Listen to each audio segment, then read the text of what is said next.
کیا کہیں گے اس میں؟ بڑا دکھ ہوتا ہے جی. یہ ملت اسلامیہ کا لیڈر ہے. خدا تعالیٰ کے فضل سے اس سے کوئی فرق نہیں پڑتا. جیل گزری کی حالت تھی.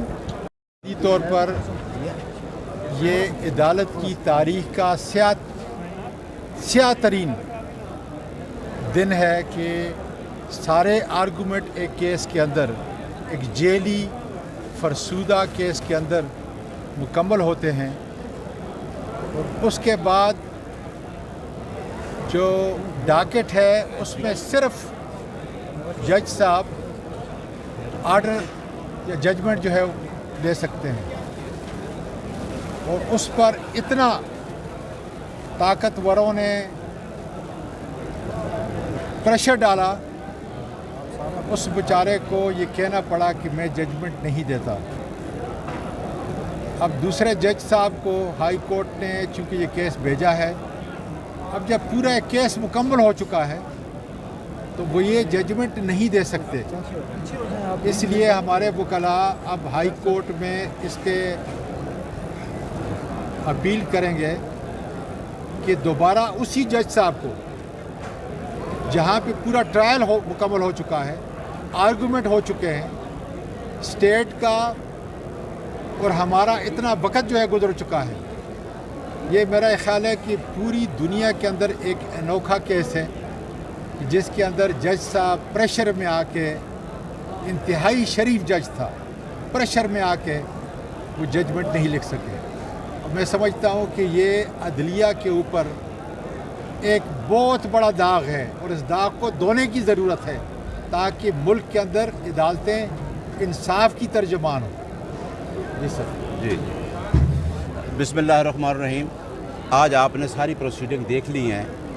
آپ نے دیکھا ہے کہ یہ ایک ایسا کیس ہے، ایک عورت کے اوپر تہمت لگائی گئی ہے، الزام لگایا گیا ہے جس کی اسلام بھی اجازت نہیں دیتا. اب اس کیس کو جو شاہ رخ ارجمند صاحب نے سنا، میرا خیال ہے کہ پراسیکیوشن نے کیا کیا بہانے نہیں کیے کہ وہاں سے ٹرانسفر کی اپلیکیشن بھی دیں، اور اس کیس کو لنگران کرتے کرتے جو ہم کرمینل کا کام کرتے ہیں کہ جو اپیل ایک دن میں ڈیسائیڈ ہونی تھی وہ 5-6 مہینے تک اس کو لے کے گئے بحث کرتے ہوئے. جب لاسٹ ڈے تھا، جج صاحب نے کمپلیٹ ہماری بحث سن لی تو ججمنٹ ریزرو ہوگی پروناؤنسمنٹ کے لیے. جج صاحب کا کام تھا اس ٹائم کہ وہ اس ججمنٹ کو اناؤنس کرتے، نہ کہ کسی اور کی آ کے وہ باتیں سنتے. اسی دن خبر مانی کا آتا ہے اور کورٹ کے سامنے آ کے بحث شروع کر دیتا ہے، اور جج صاحب اٹھا کے وہ کیس بھیج دیتے ہیں ہائی کورٹ کو. ہم نے اپنی پریکٹس میں 32 سالہ پریکٹس میں اس طرح نہیں دیکھا. آپ عمران خان کے کیس جتنے ہی لنگران کا، اب لنگران ہی کرنے ہیں. یہ ان کو پتہ ہے کہ 180 کیس سارے جھوٹے ہیں. جس طریقے سے آپ نے سائفر جیسا کیس آپ نے دیکھا ہے کہ جس سے رجیم چینج کیا گیا، اگر وہ ختم ہو گیا ہے تو یہ عدت کا کیس تو خود پروسیکیوشن بھی کہہ چکی ہے کہ نکاح وائڈ نہیں ہے. آج بھی ہم نے عدالت کو یہ کہا ہے کہ جس عدالت نے کیس سنا تھا اس نے اس دن ججمنٹ دینی تھی. اب اس کو ٹرانسفر کر کے مزید لنگران کرنا ہے. اگر اس عدالت میں بھی رہنا ہے تو یہ ایک دن کی بحث ہوگی، ختم ہوگا، اس کو فکس کیا جائے. ادروائز ہماری کوشش یہ، ہم ہائی کورٹ سے بھی ریکویسٹ کریں گے کہ جس عدالت نے کیس سنا ہے، کمپلیٹ بحث سنی ہے، اس کو ججمنٹ یہ بائنڈنگ ہے، اس کے اوپر بائنڈنگ تھا انڈر دا لا کہ اس نے ججمنٹ اناؤنس کرنی تھی، نہ کہ اس کیس کو ٹرانسفر کرنا تھا.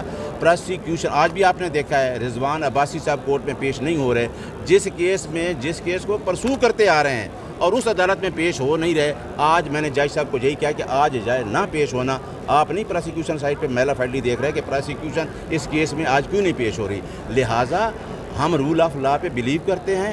ہمارا leader Imran Khan rule of law پہ بلیو کرتا ہے، آئین کی بالادستی اور قانون کی حکمرانی کی بات کرتا ہے، اور اس نے کہا تھا کہ میں اس ملک سے باہر نہیں جاؤں گا، اور وہ بیٹھا ہے ان کیسز کا مقابلہ کر رہے ہیں. کتنی دیر تک آپ اس کو لنگران کر لیں گے؟ جو فارم 47 کی گورنمنٹ ہے، کل بھی ہم نے نیب کے کیس میں چیف جسٹس آف پاکستان کو عمران خان نے خود کہا کہ انہوں نے کہا کہ جی ہم نیب آرڈیننس بھیج دیں وہاں پہ. انہوں نے کہا کہ جی آپ نے گورنمنٹ وہاں کون سی بیٹھی ہے؟ کیا وہ فارم 45 کے لوگ ہیں؟ فارم 45 کی گورنمنٹ ہے جن سے بجٹ بھی پیش نہیں ہو رہا، جنہوں نے ملک کو تباہ کر کے رکھ دیا ہے، پیسہ سارا باہر لے گئے ہیں، منی لانڈرنگ کر کے جائیدادیں باہر پڑی ہیں. وہ اس ملک کو کیا دیں گے؟ 180 مقدمات ٹوٹلی جھوٹے مقدمات ہیں. صرف اب یہ ہے کہ جس طریقے سے آج آپ نے دیکھا ہے کبھی اس عدالت میں لے جائیں, کبھی اس عدالت سے جائیں, کلیم اللہ سے سمیع اللہ. یہ کھیل ہو رہا ہے. عمران خان نیازی صاحب کیسوں میں بری ہوگا انشاءاللہ, اور آپ دیکھنا 25 کو نیازی صاحب جس نے 8 فروری کو مینڈیٹ دیا ہے, ان چور مینڈیٹ لوگوں کو ہم بھگائیں گے. نیازی صاحب یہ بتائیے گا سر کہ آج آپ کی طرف سے نہیں بلنڈر ہوا سر, آپ نے ایک درخواست دی دوسری دی نہیں ہے سر میری بات آج کی پروسیڈنگ میں ہم موجود تھے, آپ کے سامنے جو ہے جج صاحب کہہ رہے تھے, وہ انہوں نے کہا ہے کہ ایک کی آپ نے دی ہے, عمران خان صاحب کی آپ نے نہیں دی, تو جب سزا ایک ہی جج نے سنائی تھی, ایک ہی دن ایک ہی کیس میں سنائی تھی, تو پھر درخواستیں بھی تو دونوں کی ضمانت کی دینی چاہیے تھی. میں بتاتا ہوں, میں نے جج صاحب کو کہا ہے کہ اگر آپ کے سامنے آئیے تو آپ نے جو ریزن لکھی ہیں کہ اتنے کیسز پینڈنگ ہیں, کیا اتنا اہم کیس میں اتنی لمبی ڈیٹ ڈالنی تھی؟ پہلے تو کورٹ کا جو کنڈکٹ تھا وہ دیکھیں کہ کورٹ نے لمبی ڈیٹ کیوں ڈالی. دوسری بات ہے کہ یہ وہ کیس تھا, دونوں جو تھیں اپیل وہ کلب تھی. میں نے جج صاحب کو کہا کہ آپ کی ڈسکریشن پاورز ہیں, اگر ایک اپلیکیشن آئی تو آپ دونوں کا ریکارڈ کال کر کے آپ اس میں ڈیٹ دے سکتے ہیں, جس پہ جج صاحب سیٹسفائی ہو گئے اور ڈیٹ بھی دے دیے 11. میں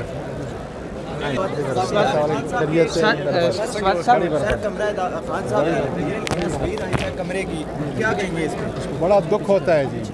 یہ ملت اسلامیہ کا لیڈر ہے, خدا تعالیٰ کے فضل سے اس سے کوئی فرق نہیں پڑتا. جیل میں میری حالت تھی, کیا چل رہے ہیں آگے, آپ آ رہے ہیں وہی سیل اسی طریقے سے گزارا ہے, لیکن انشاءاللہ تعالیٰ ہم ہمت سے قانون کے تابع رول آف لا کے لیے لڑ رہے ہیں اور کامیابی انشاءاللہ ہماری. سر عطا تو کہہ رہے تھے خان صاحب کو 7 کمرے دیے گئے, یہ سہولیات دی گئی, لیکن جب تصویر آئی تو 1 کمرہ وہ بھی تنگ سا. یہ سارے جھوٹے اور ذلیل ہیں جن کی وجہ سے جو ہے یہ ملک تباہی کی طرف جا رہا ہے. بہت شکریہ. بس سر بس.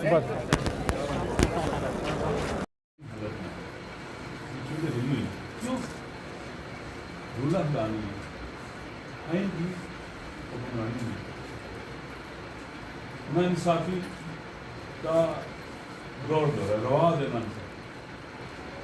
عوام کے ساتھ بات نہیں کرتے, جو مخلص حکمران ہوتے ہیں اپنے عوام کو انگیج کرتے ہیں, بات کرتے ہیں, سنتے ہیں ان کی بات اور عوام کا اعتماد حاصل کرتے ہیں. ایسے رویے نہیں اپناتے کہ عوام کا اعتماد اٹھ جائے حکمرانوں سے, حتیٰ ریاست سے نا امید اور مایوس ہو جائیں.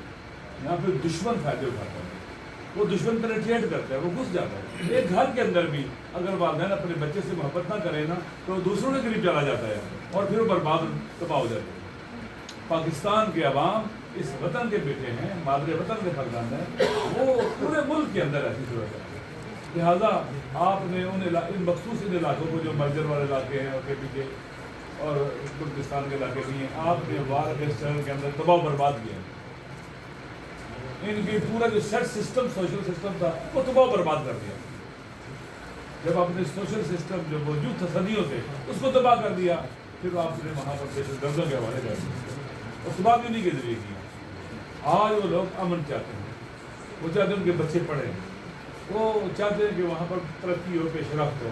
آپ نے وعدے کیے اس پورے ریجن کے ساتھ, ان کو مرجر کیا کہ ہم آپ کو آپ کے حقوق دیں گے, یہاں علاقوں کو بہتر کریں گے, اوپر لے جائیں گے. لیکن آپ وعدہ کر دیں, آپ کی زبان کی قدر و قیمت ہی نہیں. انسان جو جوان مرد ہوتے ہیں بات کہہ دیتے ہیں اس کو مر جاتے ہیں. پھر آپ کیسے حکمران ہیں, آپ کس طرح کے مقتدر لوگ ہیں کہ آپ کی بات کا کوئی اعتبار ہی نہ ہو. میرے خیال میں یہ بھی اچھا شگون نہیں ہے. میں اکثر یہ بات کرتا رہتا ہوں, ایسے جو کام کیے جا رہے ہیں جان بوجھ کر ہمیں ٹکڑوں میں بانٹا جا رہا ہے, تقسیم کیا جا رہا ہے تاکہ ہمیں قوم نہ بن سکے, نیشن بلڈنگ نہ ہو.